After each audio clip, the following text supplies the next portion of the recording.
Modern Love, the podcast, is made possible with support from Living Proof.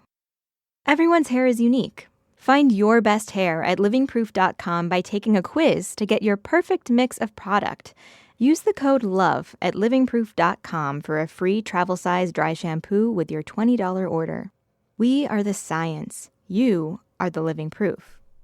And by Squarespace. Love can present challenges, but being modern with a website of your own can be easy with Squarespace. Start a free trial today and use their templates to express yourself. Go to squarespace.com and enter offer code MODERNLOVE to get 10% off your first purchase.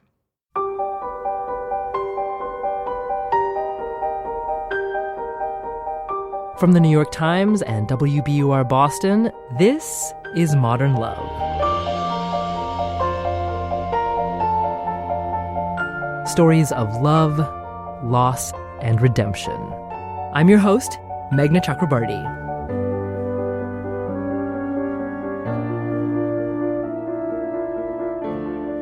Guy meets girl. They fall in love and get married. Sounds familiar, right? But then they fight, drift apart, get divorced, and move on with their lives. What happens then? Mary Elizabeth Williams told the rest of her story to Modern Love. Here's Cheryl Strayed, co-host of WBUR's Dear Sugar podcast and author of the best-selling memoir Wild, reading Mary Elizabeth's story, A Second Embrace with Hearts and Eyes Open. I looked across the table at my date, an attractive brown-eyed man with 2 young children and a broken marriage, as he recounted his romantic history. I used to think the relationship part of my life was settled and I never had to worry about it, he told me. Now I think if you love someone, you have to take it one day at a time, and you have to work at it one day at a time. There was a hopeful gleam in his eye. I smiled and thought, I could be in a relationship with a man like this. In fact, I knew I could. I had married him. On this night, long after we had thrown in the towel on us, here we were again, crawling back into the ring. This time, though, it would be different. We just never imagined how different it would become, or how quickly. Our unraveling had not been a swift, decisive catastrophe, but a series of smaller, no less destructive forces. We came apart the way many couples do, through the gradual realization that we were unhappy, and the conclusion that our relationship was not a refuge from our unhappiness, but a cause of it. We were 2 nice people who had been deeply in love, but who found themselves nearly 20 years later in love no more. Neither of us wanted to spend the next 40 years going on as we had, seemingly safe within an institution, but deprived of its most essential nutrient. If we hadn't had children, it would have been simple. But we did have children. As my friend Linda, whose husband left her while she was pregnant, once told me, no matter what, it's a lifetime relationship. I'll be at my son's wedding, and my ex will be there. There was never any question that the goodwill we had once shared, combined with our love for our daughters, was stronger than any current disappointment. We sat together at school plays and parent-teacher conferences. We shared holidays and birthdays. We even took another apartment in the same building to make the situation easier for the children. After a while, the wounds of the breakup healed, and a new friendship formed, a bonding unique to the front lines of parenthood. The end of a long marriage, especially a marriage with children, will shake your world to its foundation. If you're lucky, you'll eventually come out of it a little braver and wiser. It wasn't long after the split that I realized I liked the new person inside of me that this heartbreak was forging. What I hadn't expected was that I'd like the person he was becoming too. Then one day, he said something funny and I laughed. And then he looked at me with a directness I'd never seen before and said, "In case you hadn't noticed, I'm flirting with you." I've always been a sucker for a man with a smooth line, so I flirted back. And when he asked me to dinner, I said yes.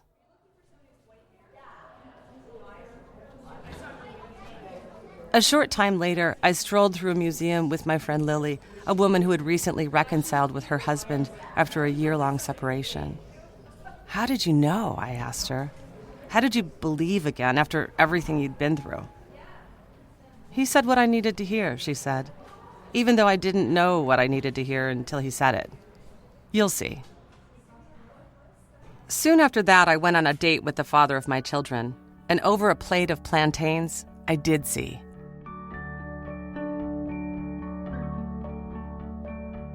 Our reunion prompted a variety of responses among our friends and family. There were enthusiastic cheers from the romantics, and there was skepticism and concern from others who remembered all the miserable details of our unraveling. But falling in love again after a breakup is no simple matter of retreat. We are not the people we were when we met 2 decades before, and we had no desire to relive a marriage that had failed unequivocally. Yet if we had taken the leap of faith it takes to end a long-term relationship, surely, we figured, we could muster the even greater trust it would take to open our hearts again. Besides, it was nice being with a man whose emotional baggage from his crazy ex I could really understand. And my children were happy about Mom's new man. What ensued that summer we began again was a blissful period of lazy days and tender nights. Then it took a severe swerve. On August 10th, I had updated my Facebook status to read, "Best summer ever." On August 11th, I learned I had malignant melanoma. As I lay in a hospital bed a few nights later, doped to the gills, bleeding from 3 surgical sites, and hoping I was clear of cancer, he and I held hands and watched a Harry Potter movie on TV. "I'm sorry about all of this," I said groggily, "because now you have to stick with me. Otherwise, all our friends will think you're Newt Gingrich." "I see you'd planned this all along," he said. "Well played."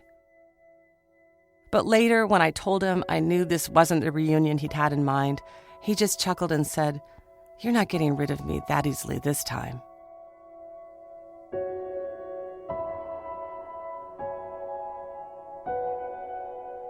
The next few months were bleak. A grim re-diagnosis left me with a prognosis of mere months to live. And then a clinical trial shocked us by eradicating my disease entirely. Throughout, he cooked dinners and did laundry. He arranged play dates for the children and read them stories. He left me awed at the strength in him I'd never seen before. I'd never had to. Our relationship already had attained a bittersweet edge by virtue of its status as a second go-around. But there's nothing like journeying through the ringer together to take that whole skipping through the daisies aspect out of your dates.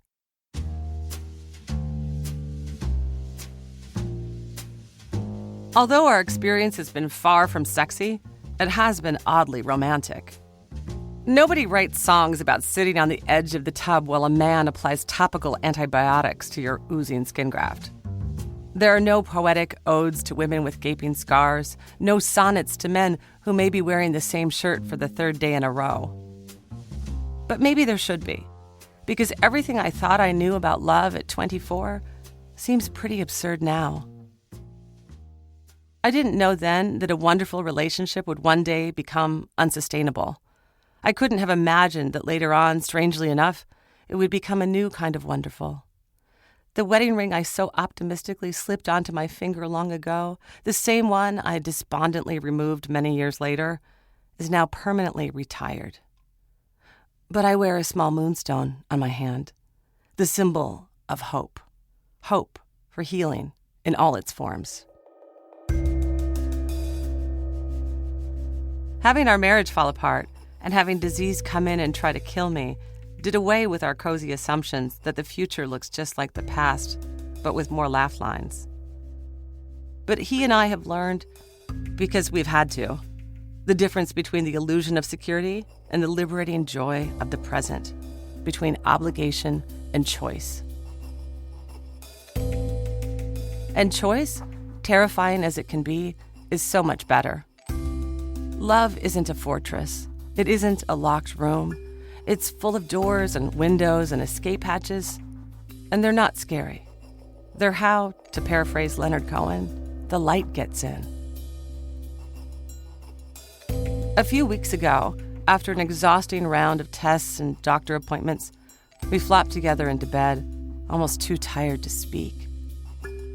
We watched the ceiling fan spin, lulled by its hypnotic rhythm, until at last he spoke just 6 words. I'm glad I didn't lose you. I looked into semi-darkness at the man I love, the man I once left, and said, I'm glad I didn't lose you too.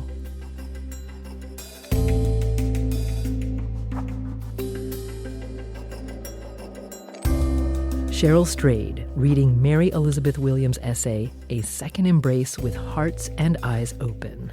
We'll hear from Mary Elizabeth about her health and her marriage today after the break.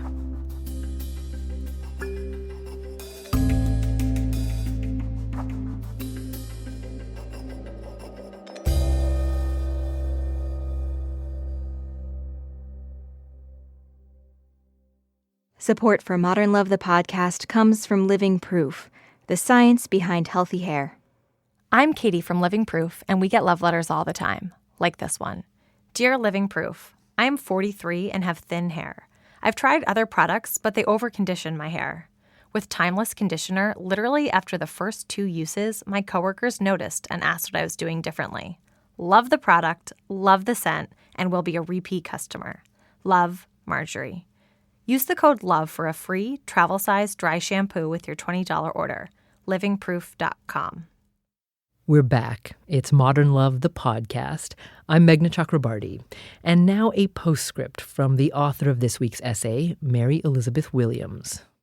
I had stage 4 melanoma, and it was very serious, very grim. And I was one of the first few people in a clinical trial for immunotherapy, and within 3 months I was cancer-free, and I've been cancer-free for 4 years now.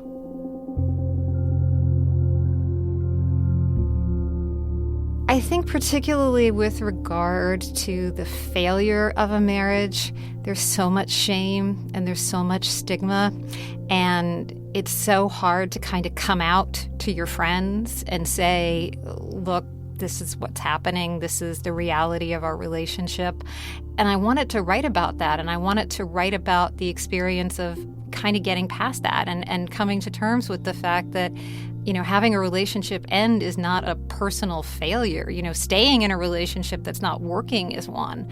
And then the way that you keep changing after that life is not decided for you at one particular fixed moment in your life, that, you know, you make a promise when you're 24 and you think you figured it all out, and then you make another decision 20 years later and you think you figured that out. I think that to get stuck in the idea that you have to be one thing or one person forever and ever, that's where you really can let yourself down and experience a lot of sadness. And I wanted to say, like, that doesn't have to be the case. You know, Louis C.K. says, you know, when somebody says they're getting divorced, you should say congratulations, because a good marriage doesn't end. If you're ending something, it's because you have the hope of something better on the other side. And that was absolutely the case with both of us. You know, we did get to something better. And weirdly enough, it happened to be with each other. Of course, divorce is especially hard on children. But what effect does it have on kids when they watch their parents go through a divorce and then marry each other again? I think that they have a good foundation of what it looks like to be in a good relationship. And, you know, towards the end of my marriage, they didn't have that. They weren't seeing that kind of basic friendship between the two partners. That's what I would like to have changed. Every step of this relationship has been about, like, let's not be afraid, and let's not be afraid to get hurt. And I think we fell in love initially because we didn't want to be afraid of getting hurt. And I think we ended it because we didn't want to be afraid of what was on the other side of a breakup. And we got back together because we didn't want to be afraid. And then facing cancer, I'm so grateful that I wasn't afraid ever that he was staying with me because I had cancer, and I wasn't staying with him because I had cancer. Going through a really devastating breakup and then going through a really devastating disease has really kind of taught me that I'm very bad at predicting the future, and that that's kind of okay, and that what matters is what's happening now. You know, whether it's love and romance, or whether it's sickness, or whether it's friendship, you can't play life like a chess game and try and figure out 20 moves ahead. Being in the now is really, really hard, but it's really the only place that matters. Mary Elizabeth Williams, author of A Second Embrace with Hearts and Eyes Open.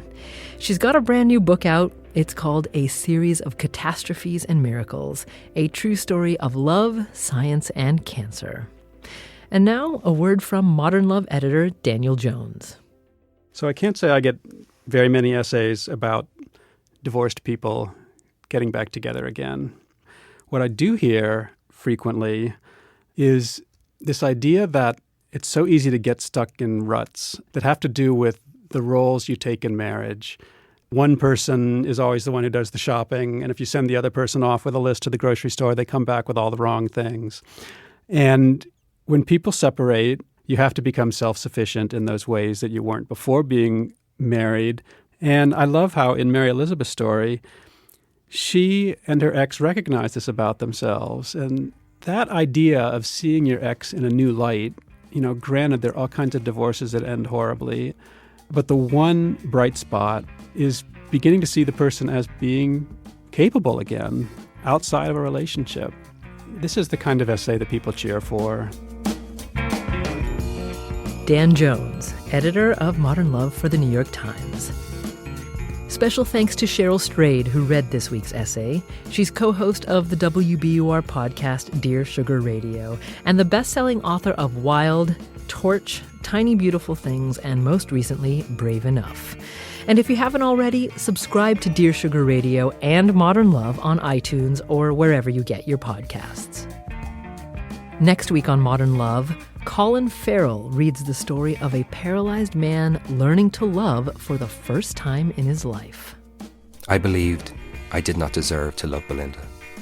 I held hard to the idea I should be content to ride out the remainder of my life without complaint. But she was also a woman, and I was a man.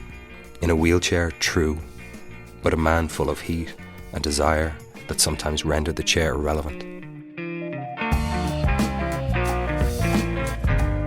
Modern Love is a production of The New York Times and WBUR, Boston's NPR station.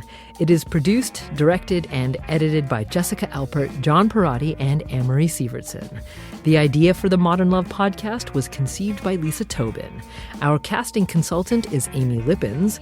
Iris Adler is our executive producer. Daniel Jones is the editor of Modern Love for The New York Times and advisor to the show. Music for the podcast courtesy of APM. I'm Meghna Chakrabarti. See you next week.